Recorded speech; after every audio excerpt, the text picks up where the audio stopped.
L'actualité de la semaine en une minute.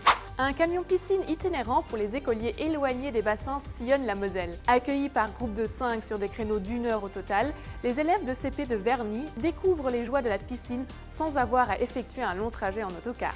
Fin annoncée des opérations massives de l'ICE à Minneapolis après 2 mois de raids anti-immigrés ordonnés par l'administration de Donald Trump. Les interventions, marquées par 2 morts et une forte contestation, laisseront place à une présence réduite avant un possible redéploiement ailleurs.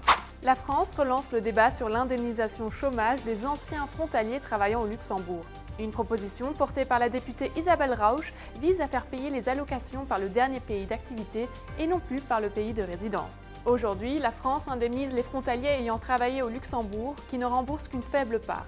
En 2023, cela a représenté un déficit de 137 millions d'euros pour l'UNEDIC.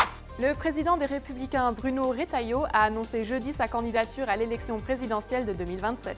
L'annonce était attendue depuis plusieurs jours. Le voici donc officiellement lancé dans la course à l'Élysée à 65 ans. Mes chers compatriotes, je ne veux pas être président de la République par obsession du pouvoir, mais par sens du devoir.